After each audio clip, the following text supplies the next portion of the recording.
Yo, it's Cass and Chris. We got you in the mix. Yeah. We say goodbye to the gloominess and the rain. Bright-eyed pupils when we peep the waves. Until we get sipping our local IPA. Welcome to the city built for leisure and play. Cause we're living. That's where we're living. We're living in San Diego. Happens to be the name of this podcast. Getting a call from Oakland. I'm going to clear that one off. Welcome back, my friends. Another edition of the Livin in San Diego podcast. Livin. We're living in San Diego. Hit us up. Hello at livinInSanDiego.com. Today we got a good one. We're going to wrap up the conversation we started last week that we mentioned. We're going to get some Padres talk, but we're going to get into a few guys who have played for the Padres and for the hated Giants. And where hated by one. Where they played better. Yeah, half the team likes them in this room. Half of the podcast team and half of them doesn't. So if you guys are watching on YouTube, you can see. Oh, I should have worn my Giants who hat. likes them. Yeah, I had to run back for my San Diego hat. I said, we're talking about San Diego today. We definitely need a Pods hat, right? Definitely. We're after the All-Star break. We're going into the next few weeks. So we're going to get into a little who's trading who. You're probably going to know more for the, both teams probably, with your baseball knowledge, acumen. But we're going to dive into that too. Plus, new spots coming. We got a few new spots. And yeah, how was the weekend? Oh, wait, real quick. As always, I'm Chris Erickson. We got Cassidy Lewis over there. We are the Livin in San Diego crew. So like I said, hit us up. If you need anything, episode 241. Let's rock and roll. Let's do it. So first off, shout out to Michi Brewing over in San Marcos. Yep. They allowed us to host our client party over the weekend. So we got the whole brewery for a few hours, and that was our first trip there. And by the way, remember you said, you wonder if he's related to somebody else? He's not, I asked. Okay, he is related to the guy I was going to ask. Oh, really? Yeah, it's his brother. Oh, right. Aaron Gagnon over in San Marcos. Aaron and Ashley. My mom texted me after. She's like, do you know that was Aaron's brother? I think brother. So I think it was his brotder. Anyways, yeah, it was, like you said, I wonder whose that is. So anyways. He said it's pretty common, what do you say? French-Canadian name, I think he said. Okay. Isn't there a pitcher named Gagnon? That was Gagne. Gagne. See, close. That was close. He might have been. No, I don't know if he was Canadian. Yeah, nobody knows. But yeah, Michi Brew. Place was awesome. If you guys need a local brew, the people, Michi and Cody, owners out there, were super cool. The place is awesome. I like how they added a few extra little seating spots, a little bit better than where it was in Double Peak. They have that back room where we were able to hang out, give away our raffle. A lot of people just like the vibe a little bit more. Yeah. A little bit more inviting. Mm-hmm. Beer was delicious. A little brighter, yeah. A little more floral with the Hawaiian theme. Yeah. Yeah, beer was really good too. Like a lot of times you get these new breweries and you could kind of taste the new home brew. I mean, it's not home brew. I think it's been in for a while, but you kind of taste that. This was clean, nice. IPAs were solid. Yeah. We got a few to go and had the oatmeal stouts last night. Nice little 5%er, so nothing too strong, but I love a good stout, so it was super tasty. But anyway, shout out to our clients, everybody who came out. And Sandbagger Barbecue, what were your thoughts on them? Delicious. Yeah, dude. They had pulled pork sliders, brisket sliders, some homemade chips, which are super salty and good. Super good. Yeah, I got some to go because I didn't eat there. I was like, okay, let's do one more to go. And so and they just loaded up. It was just like a huge pulled pork. Everything was falling out. I was like, this is great. So anyways, I had some little pulled pork, not nachos, but with their chips. It was a little chips and dip. Yeah. Great idea. Yeah. The brisket was just like super tender, really good. Coleslaw, solid too. I did not get the cinnamon roll, but my kids devoured the cinnamon roll, so I think it was perfectly fine. It was good to go. Smoked Hawaiian cinnamon roll. Yeah. I think Brewer did not like it because it was too sweet? smoky. Too smoky. Yeah. Said they cook it on the same place as the meat. So what are you going to expect? But yeah, anyways, that was our Sunday. Super, super fun. Got some great raffle prizes, some from Panic Coffee. We had Baker and Olive over in Encinitas. Awesome spot. And then we gave away a chef's knife. Who knew that was going to be like the big want from people? Yeah, people wanted to check it out. It was a collab between Lucadia Blade Company, formerly Lucadia Knife Co. Go follow them on Instagram. Awesome if you like knives. They have some cool ones. Yeah. The Beer Dashi, I'm really digging. It's like it's kind of like a miniature blade, about 3 inches, but the back is a bottle opener. So you get, and they're all handmade. They're all like different. They have some made out of resin. This one was made out of wood. They collabed with Fox Point Farms over in Encinitas. And, but yeah, it was a killer knife. It's I don't think you're allowed to say that. killer in the 1960s terms, or whenever that word came about, 70s, 60s. But it was, yeah, I love. I'm into my normal kind of dull knives. We added safety wise. Yeah, we added. I think a dull knife is more dangerous than a sharp knife. I don't know. Yeah. I don't know, dude.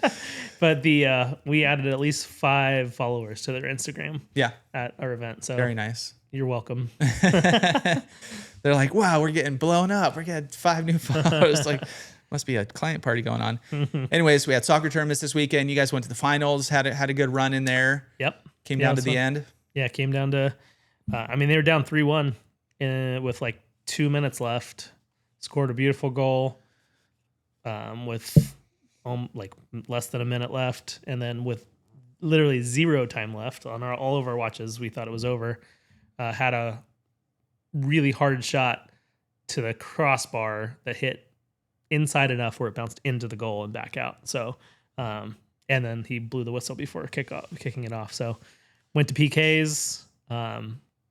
My son obviously is a goalie, and he stopped the first PK, and the rest is history. And they lost.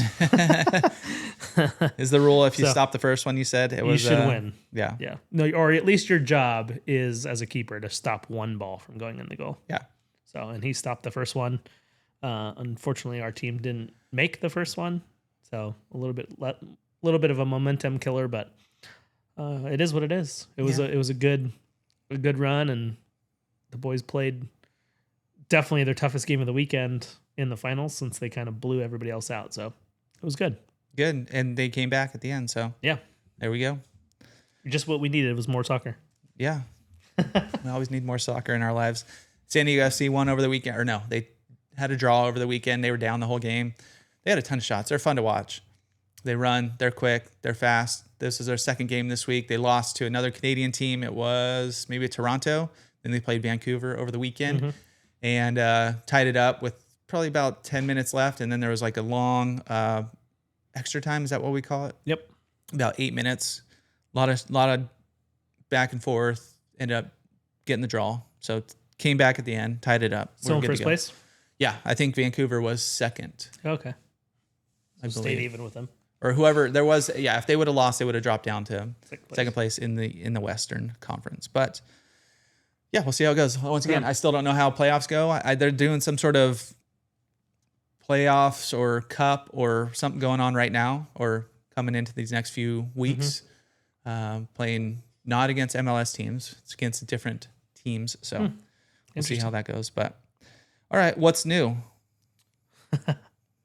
We'll get into this is our what's new section. So nice. One thing that is coming to San Diego, we're going to make a reel about this too.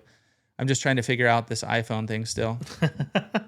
It just won't let me. We should have a segment about that. What is Chris having problems with his iPhone today? Well, it's like a simple copy and paste here, guys. Come on. Nothing is simple. We got something new coming to Legoland actually in 2026. Wow. They're building it right now. So North County, San Diego. Wait, let me do this from the top because we're going to clip it, right? Mm-hmm. So we got to start setting things up for clips. All right. So we got to learn how to do that. All right. Here we go. Clip this. Opus Pro. Here we go. Coming to San Diego. You guys are going to love this. North County, San Diego's Legoland, California, to launch a massive space theme expansion in 2026. They're building a new space themed part of the park right next to driving school. I didn't know they had more room in there, but they do. So they're not taking something out? Not taking something out. Legoland, California is preparing for liftoff with a major new space-themed land set to debut in early 2026, marking as one of the park's most ambitious expansions to date. located in Carlsbad. You guys know where that is. Currently under construction across from driving school in Funtown.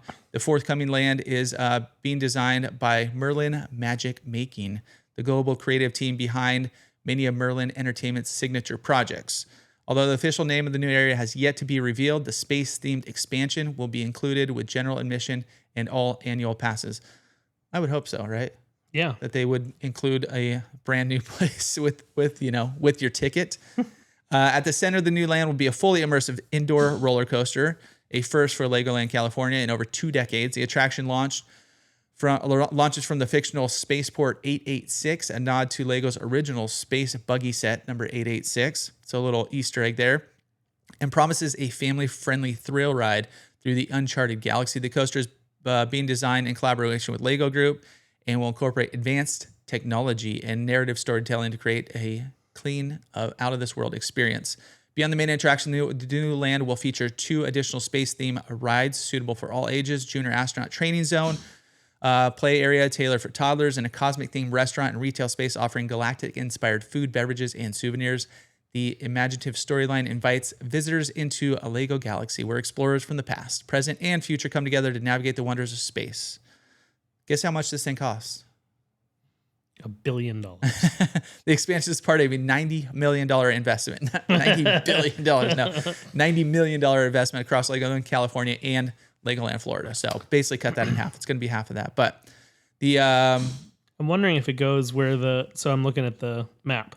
Wonder if it goes where the big restaurant is there. Yeah, it could. Or like looks like they have a whole bunch of infrastructure back in the back there. Okay. And I don't know what the Lego clubhouse is. Do you know that? I do not. It's like right by the entrance to the water park. There's like a big building. Okay. Maybe it's right there. Yeah, That's right next to the... This also, so my boys went there yesterday. It also coincides with this, which is the final run of the Nike and Lego Play Arena, which will close August 10th and the return of the Lego World Parade as part of the summer's block party festivities. So they had this new little area that the boys went to, and they get like you get to design your own little Lego guy digitally, and then they print out basically like a trading card for you. It's pretty cool. It's kind of like metal, but I don't know, thicker cardboard. Yeah. So anyways, that's going, they have that now until through August. But anyways, yeah, new spots coming to Legoland. So go get your season passes and get in there, kids. Yeah, I think my kiddos are going Friday. Nice. Do you guys have season passes, which is the 3 of them do. Pretty good deal. Yeah.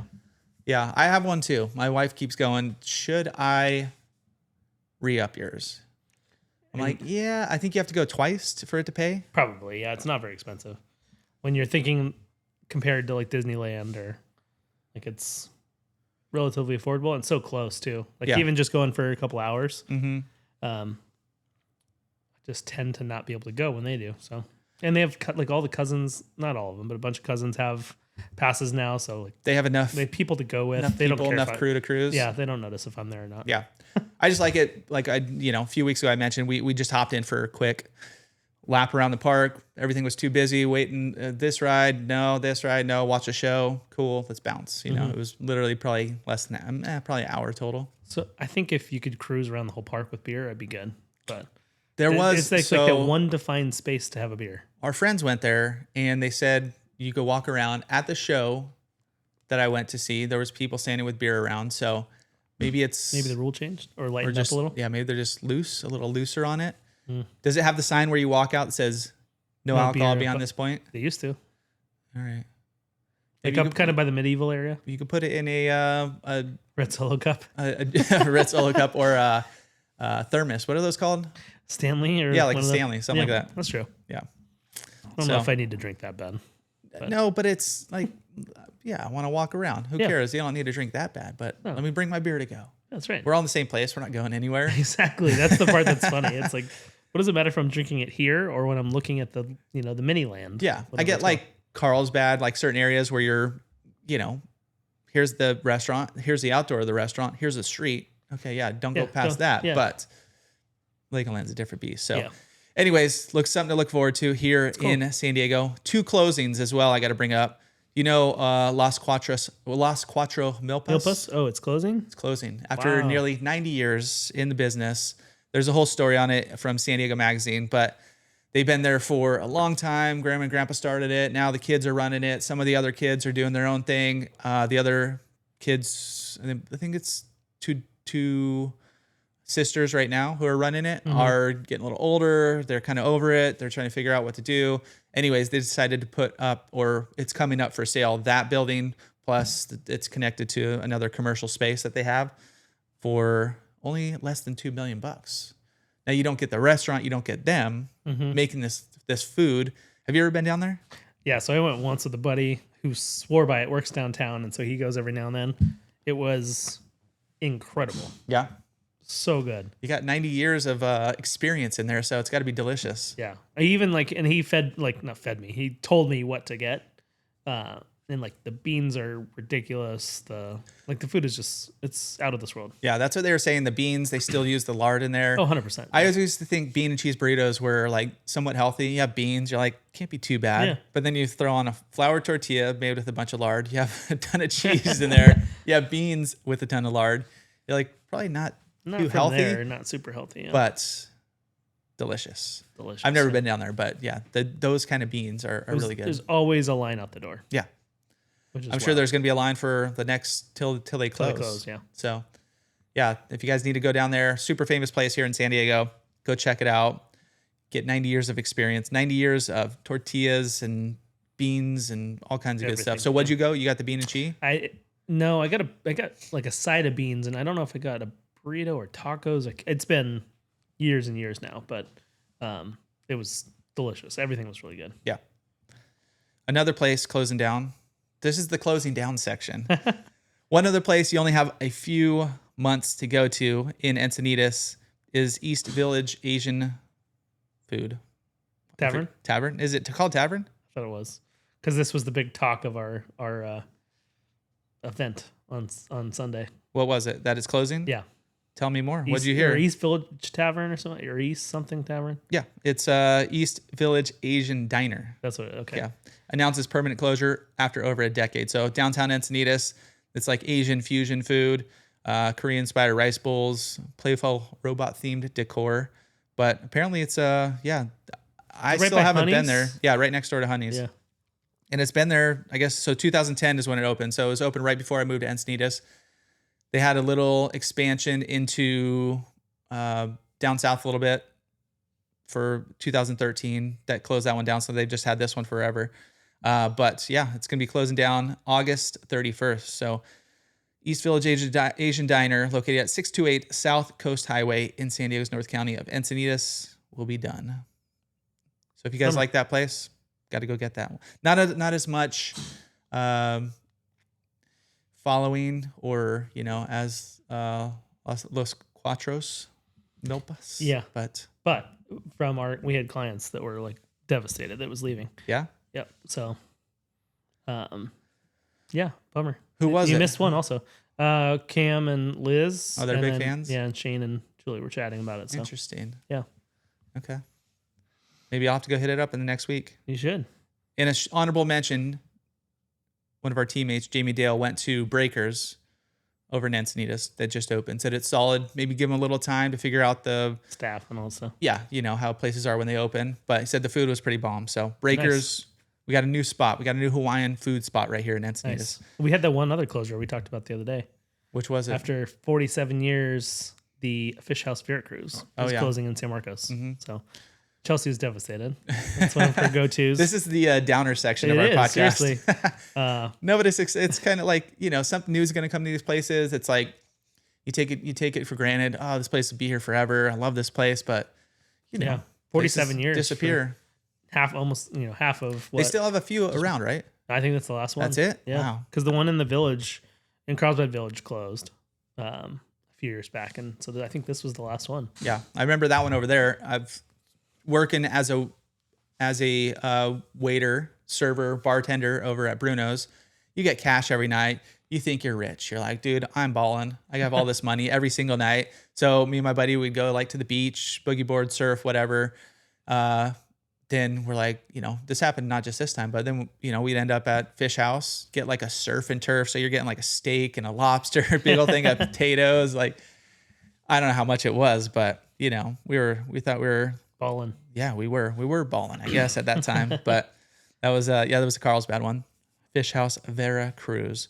That's also where I gave up shark. So no, I haven't eaten shark since then, or before that. Because you don't like it, or No, it's just bad vibes. okay, yeah. Sharks, you eat you. shark, shark eat you. Yeah, So exactly. stayed That's away. why I don't fish. Yeah. Well, the fish is different.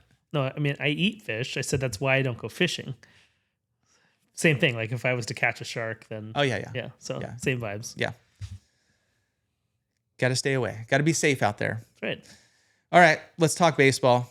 We're Nice. past the All-Star break. Yeah. Padres. Did you watch any All-Star festivities? No, I watched a little bit. The All-Star game was on, so I was kicked that on real quick because it was on Fox. Other ones were on ESPN because I wanted to show the boys home run derby, but we couldn't was Monday. Couldn't get that. Yeah. Which you said it was a good one, right? It was a good one. Yeah. It Looked was fun. Really competitive. A bunch of people, not players I didn't know, but just not as well known. So some of the big names like Alonso or some of the big time home run hitters weren't doing it. No Aaron Judge, no Shohei. But Cal Raleigh, who at the All-Star break had 38 home runs as the catcher for the Mariners. He's the one that ended up winning it. He hit 19 or 20 home runs in every single round. So he's also a switch hitter. So he hit from the left side a little bit, hit from the right side a little bit. It's interesting to have a switch insane. hitter with power like that. Yeah.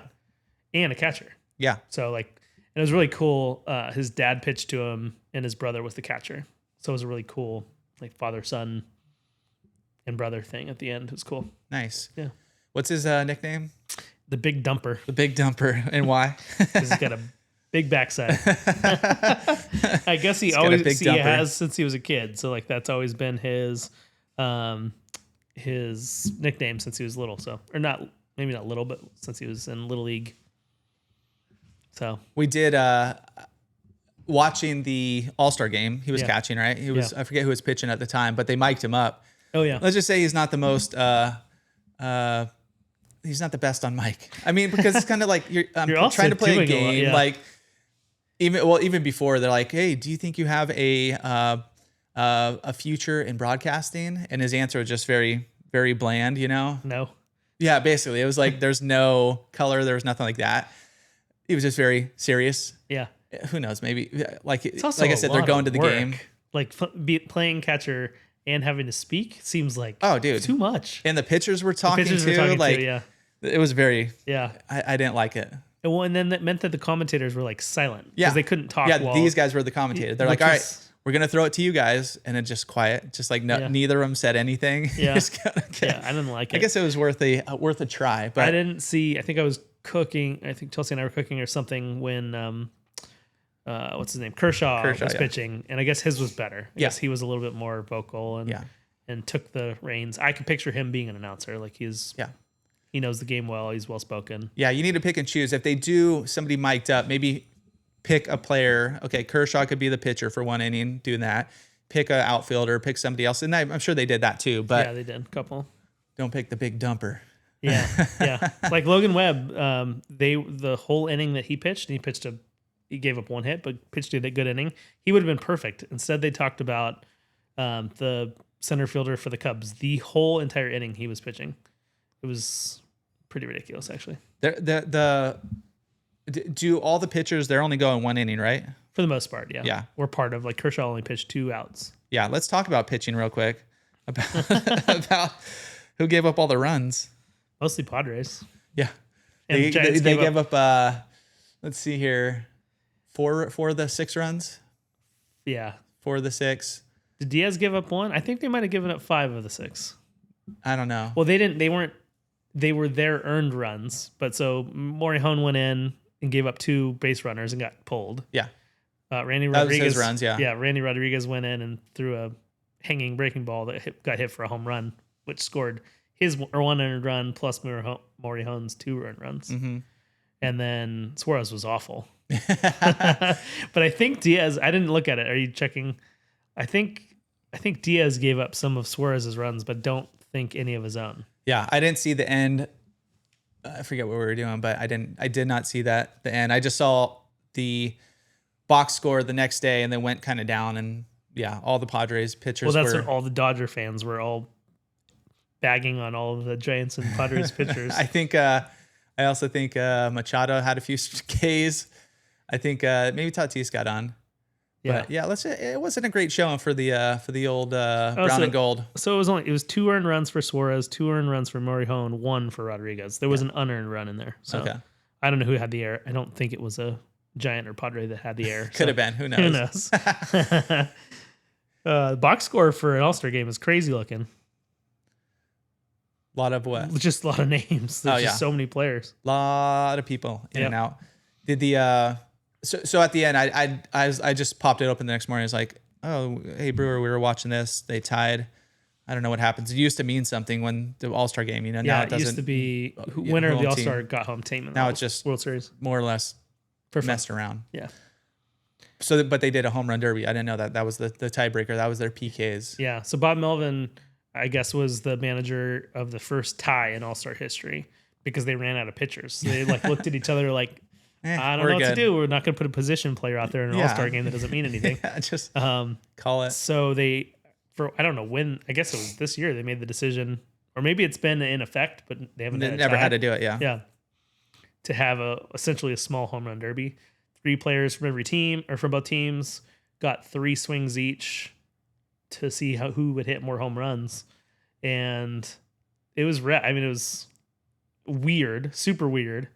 The players had no clue what was going on. So the first guy to go up and hit for the AL hit 2 home runs. And then what's his name? The kid from the Marlins, who is a local kid. Now I'm blanking. I just saw on him his name. yesterday. He just hit a bomb too. Yeah, he had 5 home runs in 2 games, I think. But I'm trying to Stowers. Local kid, went to Big Fly in San Marcos, knows all those people. Oh, nice. So knows Dave Roberts. Growing up, Dave Roberts knew him as a kid. They said he's still using the torpedo bat. Yep, he is. They mentioned it right before his at bat last night. Still using the torpedo bat. He's got the most home runs, whatever the dates were, 11 in the last however many games. Boom, gone. Home run. And so he hit 1, so it was 2-1. And then the AL went up. I don't even know any of the AL guys' names, but the AL went up 3-2. And then Schwarber came up and hit 3 home runs on his 3 swings to win it, which is rad. Yeah. And you did have Alonso waiting in the wings, so you had a big bopper. So it was rad. It was a cool finish, and the NL has lost so many All-Star games in the last 10 years that any win we'll take any win. Yeah. Any win will do. Yep. All right. Well, let's talk a little. I guess so. We're coming up to the trade deadline. What, next week? Yep. So we got a little more than a week away. A little more than a week away. All right. I know the Padres got a few holes. I want to hear what you. I know you don't pay as much attention to the Padres, but Our holes are pretty similar, which is kind of odd. You know a few. Okay, Giants holes. Go. What do we need an outfielder and at least 1 starting pitcher. Okay. I'm going for the Padres. We need outfielder, left field in particular. Yep. We need a catcher. Yeah. And our DH, because Sheets will go to DH. Yeah, I know. If we get a left field, which is his position right now.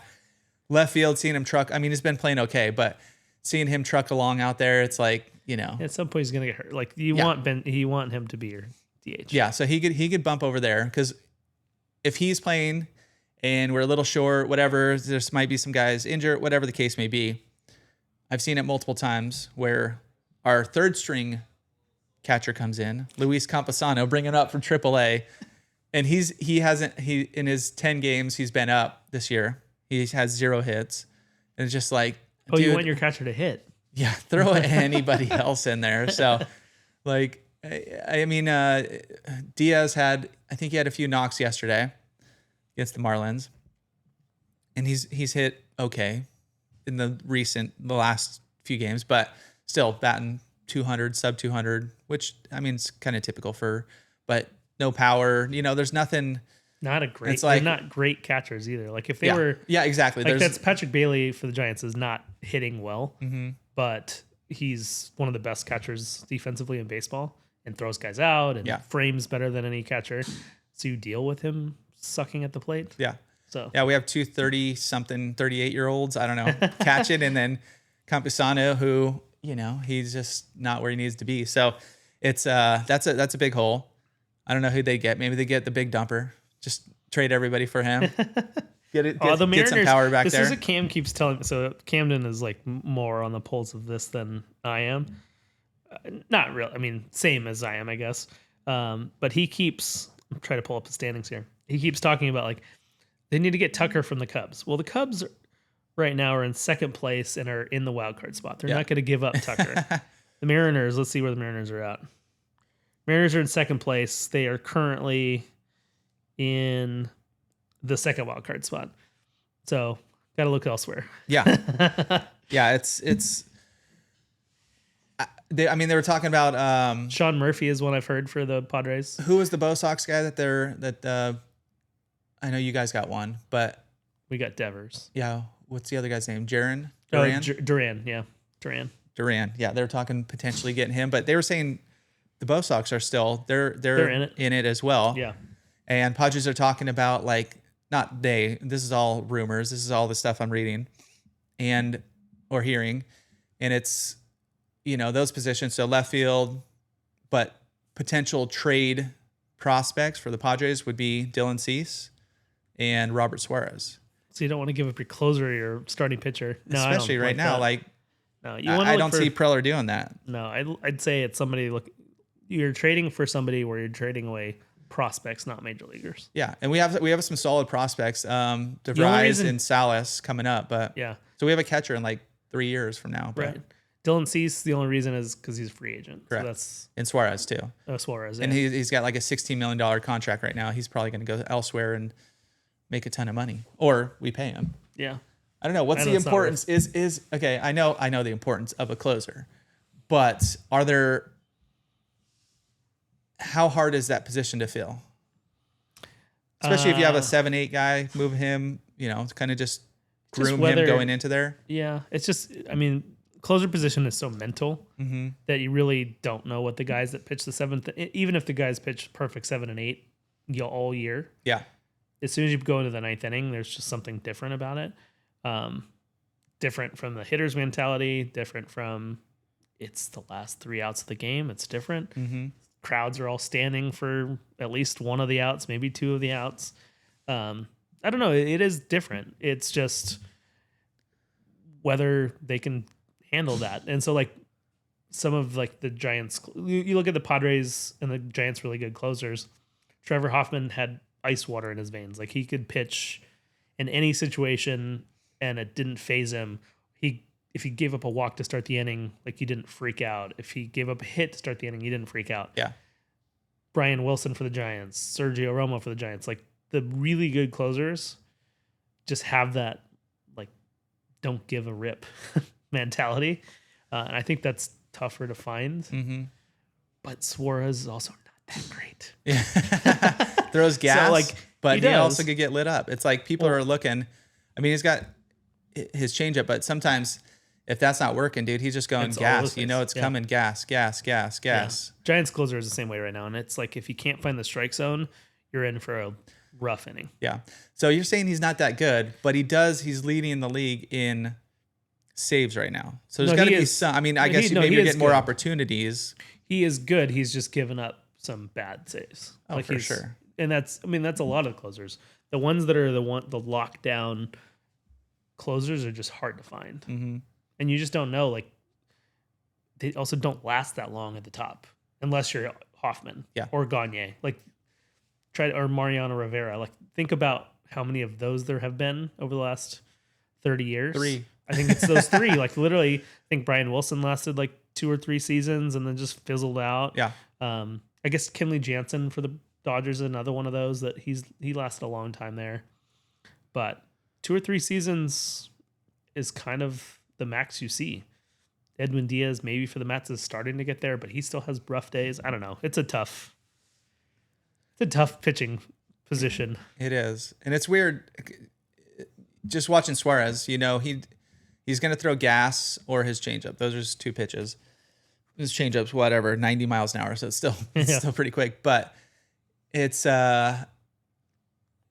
they got to be looking fastball first pitch, and I don't know if what makes it special is it a lot of movement, is it how it's coming out of his hand. I mean, it's pretty effortless, his delivery, where it doesn't look like he's definitely not overthrowing. It's just like, wow, that looks like that's an easy 99 right there. Yeah, but trying to figure out like what, I mean, I guess 100-mile-an-hour fastball is hard to hit in general, but if you're looking that, right? Like, I think it's when I think when he's not on is when he's not hitting his spots. I think it's less of the stuff and more of the command. Yeah. So, because closer, you have zero room. I mean, how often do you go in there? At least for the Giants, Padres are probably similar because they can't score runs either. How often are you going in there to get a 3-run save? Yeah. Not often. You're going in there looking for a 1-run save most of the time. Yeah. And so your margin for error is zilch. Oh, dude, 3 runs, you'd be like, I got all this space, dude. Yeah. Just lob it up there. Walk 2 guys, give up a base hit. That's what I hate when a reliever comes in and they walk the first guy. You're like, so crazy. just throw a strike, buddy. Like, paint, but just let them earn it, dude. Especially in this situation. Like you said, Padres, they've had a ton of close games. The last stat I heard, it was one of the last series, so it's got to be updated because last night was a 1-run game. I know they had a few more of those, but they had they were 19-11 or something in 1-run games, and that was like the other team was 500 or a little bit less, and then they've had another one, and it's just like, I'm not putting up a ton of runs, a lot of those 1-run games, and it's just like, I mean, that's why he's leading. Yeah, he's coming in a lot. Who did they play? They were playing, I forget who it was, but they had just the innings that their bullpen has thrown. Maybe it was the Phillies, I forget, but it was just a massive number. Yeah. And everybody's listening to the announcers of Padres. They're saying like, we're throwing a lot, or bullpen's throwing a lot, this and that, it's going to tire them out. But just compared to what they showed up there, compared to it didn't seem like as much. It didn't seem like a big deal. Well, especially because the Phillies bullpen is trash. So maybe they're really bad. Part of it too. So it's been the Giants and the Padres have kind of like gone back and forth with the best bullpen ERA. Yeah. All season, but their usage is way up. Yeah. Because their starting pitching has been not great. Yeah. And it's from the beginning of the season it looked good, but like Giants, Verlander's awful. Birdsong, the Giants. I saw read the Birdsong article this morning. I'm just waiting for the email or the transaction report that shows he's being sent to AAA. He did not get an out as a starting pitcher yesterday and gave up 5 earned runs. Did he walk the bases loaded to start it off? And gave up a double. And I think it was, he said he walked the first 3 or something like that, clear a bases clearing double, walked the next 2 guys. And then got pulled. Yeah. And literally the reliever came in and got 2 outs. Didn't give up a run. And then just a hard hit ball that just exploded on Chapman at third. Scored 2 more that went on Birdsong's record also. That's gonna bust up that ERA a little bit. Yeah. I'm okay with the Padres starting. They have obviously Musgrove's out for the season. They got Darvish back, who hasn't looked great, but he is. He's got the experience. He could throw when he needs to, eat out 5-6 innings. Cease is hit or miss. He'll give up 4 or 5 or strike out 13. Yeah. He's like fun to watch, especially when he's dealing. Yeah. But Michael King, I think he's been hurt for a bit. I don't think he's been back. He's supposed to be back soon. I think he's throwing out like bullpens and stuff. That'd be a good one to have back. Vasquez is like probably more a reliever. Starter. I don't know if he's. I mean, it's always kind of sketchy with him out there, but he'll just let him put it in play. Like he's not throwing a ton of strikeouts, that kind of thing. So it's like, we're good there. I know the bullpen is pretty solid. So I think if we just get a catcher, because if they're going down the order, catcher in left field. Yeah, catcher left field. Then you fill in that DH spot, because when your DH is hitting 8th, you're like, bro, we need a DH, right? Yeah. Your DH is hitting 8th, and then you have a 199 catcher coming up who striking out all the time. It's like, was 2 home runs. I don't know. There's a few more. His stats are a little bit better than that, but nonetheless, hopefully we see what we get. So So I said, Sean, so catcher for you guys. I read because the Braves aren't very good. I read Sean Murphy as an option, so he's the catcher for the Braves. Okay. I'm trying to think of who else I heard. So I heard Duran, Yeah. but now they're Red Sox are the third wild card spot. They said they still have other outfilders though. Like they have. Yeah, That's why they got probably rid do. of your dude Yeah, and well they got rid of Devers. him because he was angry, but because he's angry. yeah, because he didn't want to Gotta play go. first for the Red Sox, Got it. and now he's practicing to play first for the Giants. So. Come over here and do it, bud. Don't be angry. But if he comes over, but they were saying that the scouts for the Padres have been out there like in Boston for the last 3 weeks, or not in Boston, but at their games for the last 3 weeks, scouting it out. So Yeah, could be probable or possible. Yeah. We shall see. Giants. Camden's looking for Brent Rooker from the A's, or Was he in the home run derby? Yep. Yeah. Or O'Hearn from the Orioles. And both those teams are way out of contention. So who knows? That would be outfield. I don't know about starting pitching. It's a tough get. It's a tough get. Yeah. Gonna have to figure that part out on your own. And they don't want to give up their top prospects. So yeah. I guess you could drain it, but it's like, okay, where do we stand? Here's where we stand. In the NL West, Dodgers sitting at the top, 59-42. I think we can Padres pretty much just call that one. 55-45. What's that? The Dodgers are winning the division. Yeah. Well, we're only 3.5 back now. 3-7. Dodgers are 3-7 over the last 10. We're 7-3. But the Dodgers don't play the Brewers anymore, and the Brewers beat them 5 out of 6. They are Brewers in the last 10 are 10-0. Yeah. 60-40 on the season. So, anyways, Giants are 7 back from the Dodgers, and then Arizona's kind of falling back a little bit too. Arizona's scary though. Like, just when they're like, they got some bats. They do. Their starting pitcher is not good, but they lost their top pitcher to Tommy John. So Okay, that's good for our league. yeah, The Rockies are 34.5 back. How many losses? 76. Okay, so 24 and they'll- 76. They'll get to 100. I've seen a few of the, I guess, memes or whatever popping up about the Rockies, like, or just like highlights. Yeah, like, yeah, this is a typical of their season. Just throw it out to the right field, comes back in second field. Like, it should have been an out at first or maybe a single. It turns up into like a 3-base error. Yeah, those are the Giants last night. The Giants have lost 6 in a row, and that was their game last night. Was like error after error after. It was or mental errors. Like a ball dropped right between Ramos and left and Lee in center. Like they looking at each other. Hey, like, what's you? No, me, no. It's like, are you serious at this level? Yeah. I mean, I could see you and Brian doing that, looking at each other, but Like, just kind of giggle. yeah, exactly. Yeah, it can definitely happen. And Rockies, one more thing on the Rockies. Yeah. The MLB draft just happened last week. Matt Holliday was obviously a big time, probably one of the most well-known Rockies of all time. Him and Todd Helton. What's the other guy? Castillo. That was there for a long time. Yeah, he was there for a bit.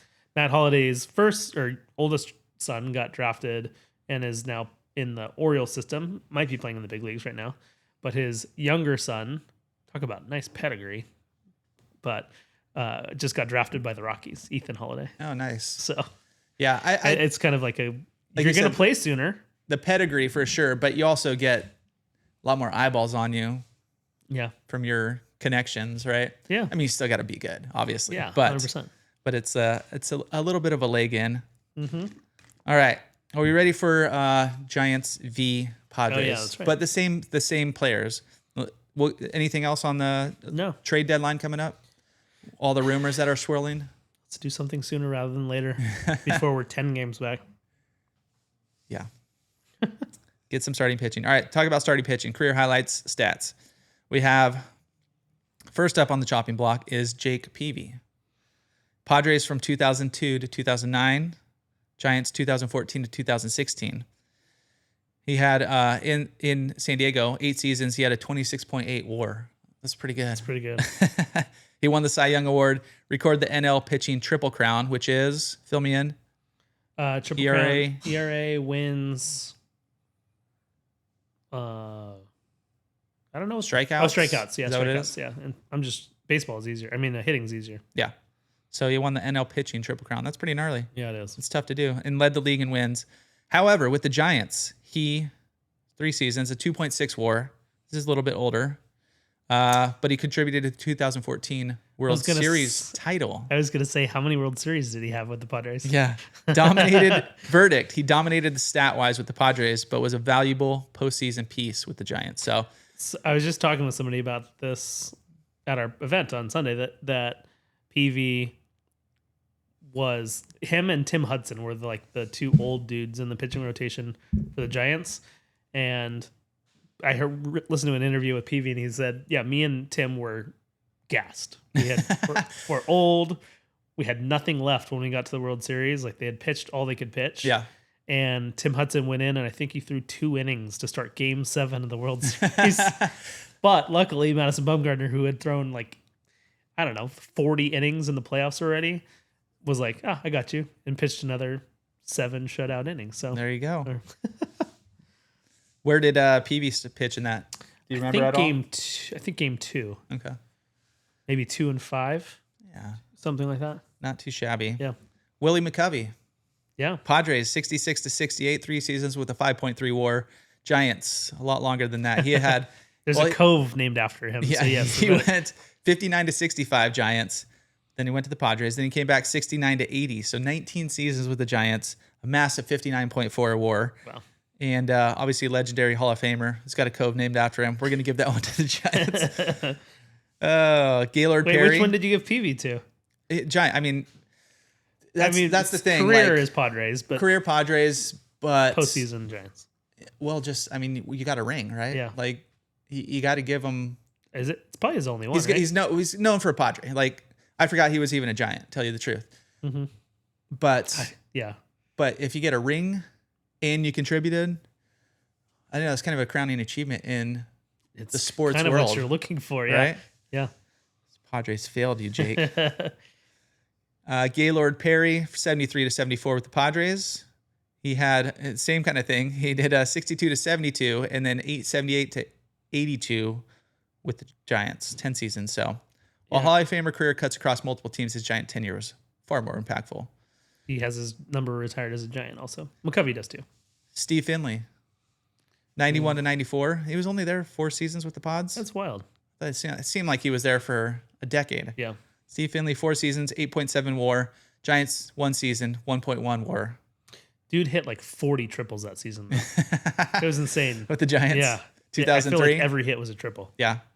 Was 2003, they're still in a slump. They're still... No, they lost the World Series in 2002, made the playoffs in 2003, but lost to the Marlins, who went on to win it. 2003? Yeah. Okay. In the wild card round. Marlins won the World Series that year? Yep. With Miguel Cabrera at the helm. As a baby. He was 19. How did the Marlins have a World Series? World Series and the Padres do not? Well, especially because the Marlins were just me. a team in 97 or something like that, was exactly. Yeah. It was. I remember when we were starting to play Little League and stuff, there was Marlins gear was starting to pop up. You know, that was the early days. So. Yeah, I'm Googling right now. It was. What are you looking at? When then they started? Oh, 93. So 93, yeah. It took them 10 years to win a World Series. Well, I mean, Miami must have been stoked. Yeah. And now we've waited so long. Yeah, and now nobody knows because nobody goes to the games. Yeah, I bet 2004 was probably pretty busy there. Yeah. All right, let's get to coaches and managers, shall we?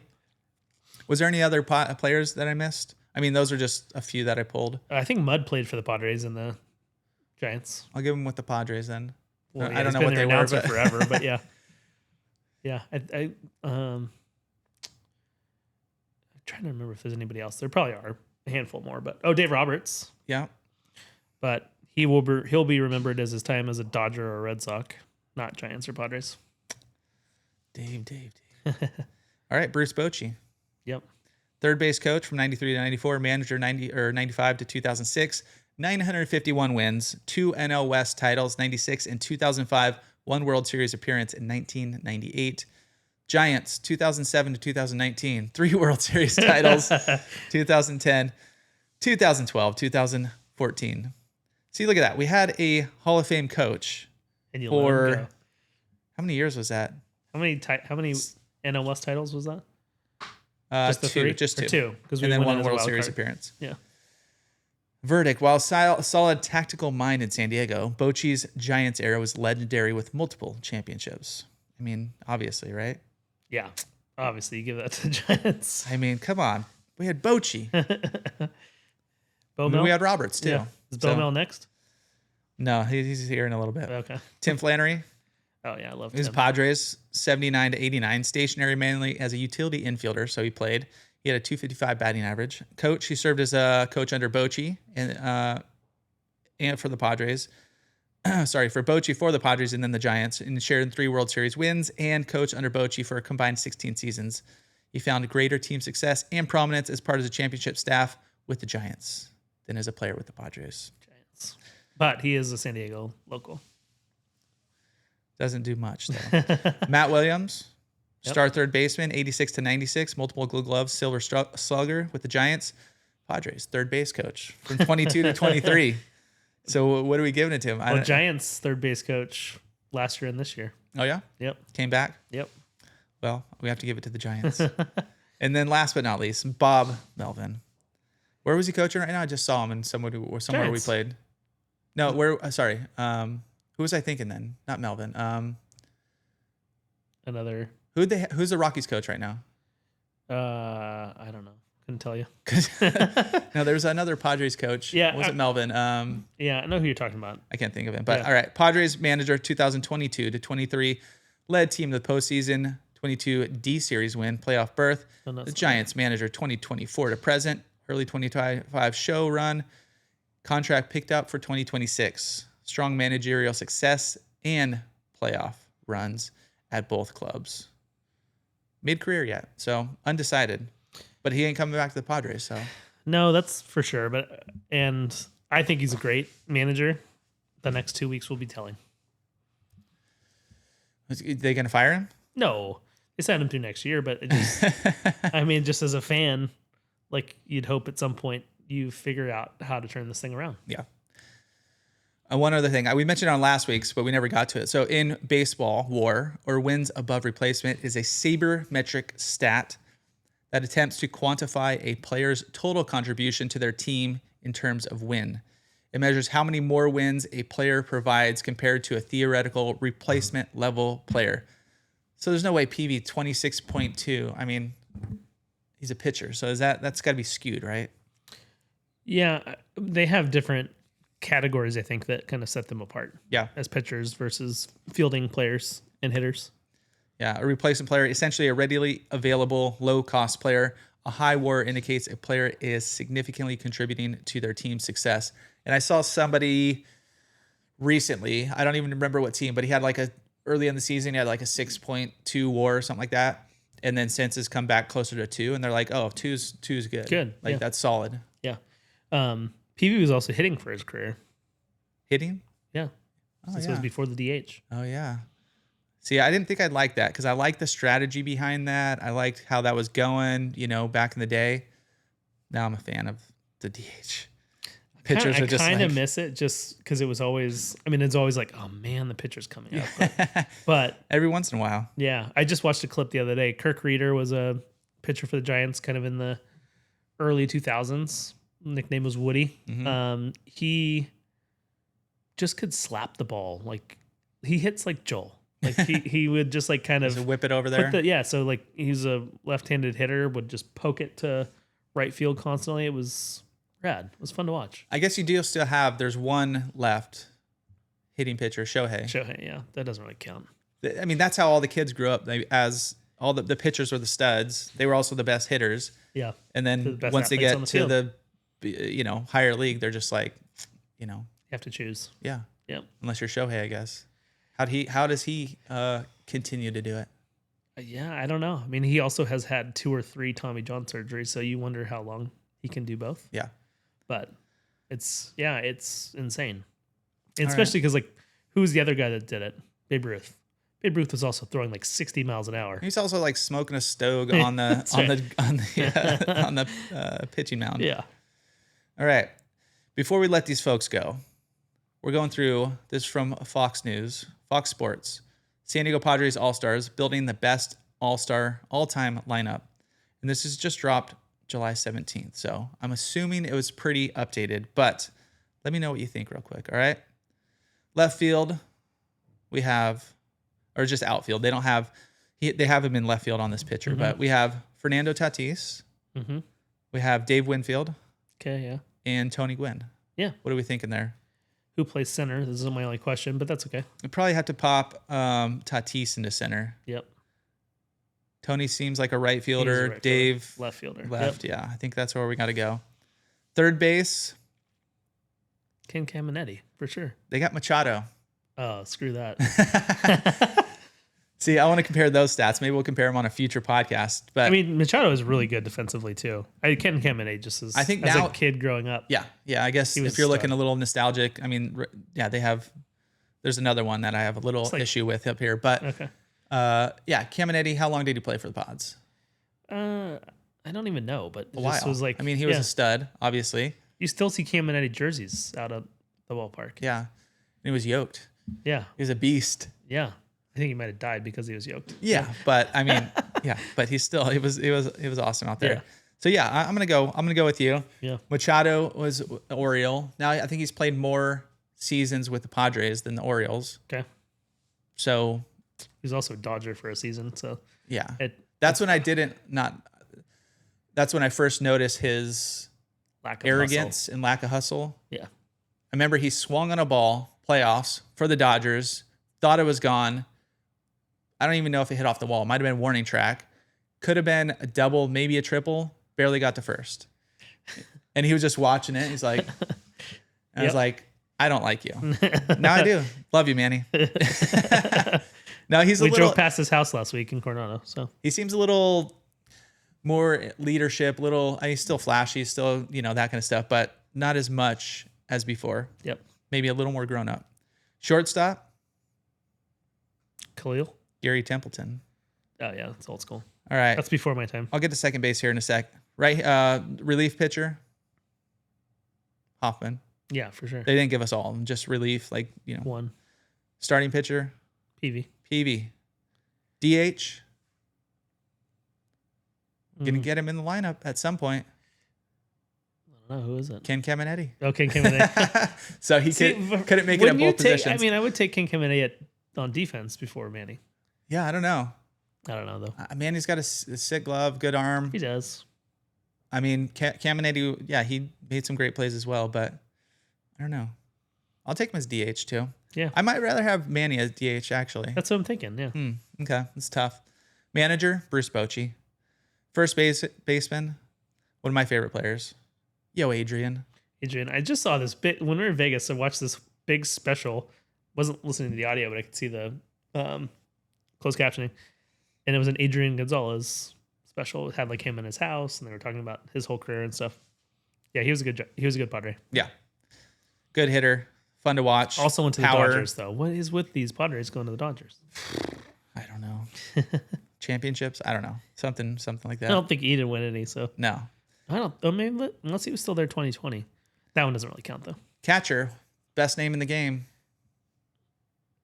I don't know. Benito Santiago. Santiago. Oh, you didn't mention him as Padre Giant. Yeah. He didn't make the Chat GPT list. He was my favorite Giant when I was. How long was he with the Giants? Only a couple seasons, but he was there for the World Series Giants, and he was there for the 2003 loss in the playoffs. But okay. I just remember having him. I remember having his sports cards, and that was like I got his one autograph. of the name you can remember. Yeah. Do you still have it? I don't think so. He was known as being really gruff, but he was like super nice. He came over. It was my birthday. We were down like super early at Qualcomm or at Jack Murphy at the time, and got his autograph. It was run. Nice. Shout out to Benito. Yep. Benito Santiago. All right, second base. I couldn't even name that many second basemen, but I know that there was. Who was the one that was at second base for the World Series team? So who was second? Who are they saying? Hold on, I'm looking up second base for the Padres, and then I'll tell you who it is. Padres through the years. How do I even look that up? History. Let's see, because I'm going to name off some. Here, let's go with Marty Casavell. She's what station is she on? 1090 or used to be on 1090? These are her top 5 second basemen. You had Mark Loretta from 2003 to 2005. You had Roberto Alomar from 88 to 90, so only a few seasons. Mm-hmm. You had Bip Roberts. Yeah. I'll take Bip. Oh, 86 to 91, 94, 95. I know who they're going to say then. You have Alan Wiggins from 81 to 85. And then Cuvio Veras. Do you remember him? 97 to 99. So he was during the World Series. Yeah. Yeah. Honorable mention, Tim Flannery. Did you say Mark Loretta or no? Yeah, he was the first. Okay, he was the first. They have Jake Cronenworth there. I don't know about that. I don't know about that. Love you, Jake, but I don't know. I kind of like Jake at first. He's got a glove. Always consistently batting 250, which isn't so, I don't know. Want a little bit more from my... Yeah. And not that Mark Loretta hit a ton, but like he was just consistent. Yeah.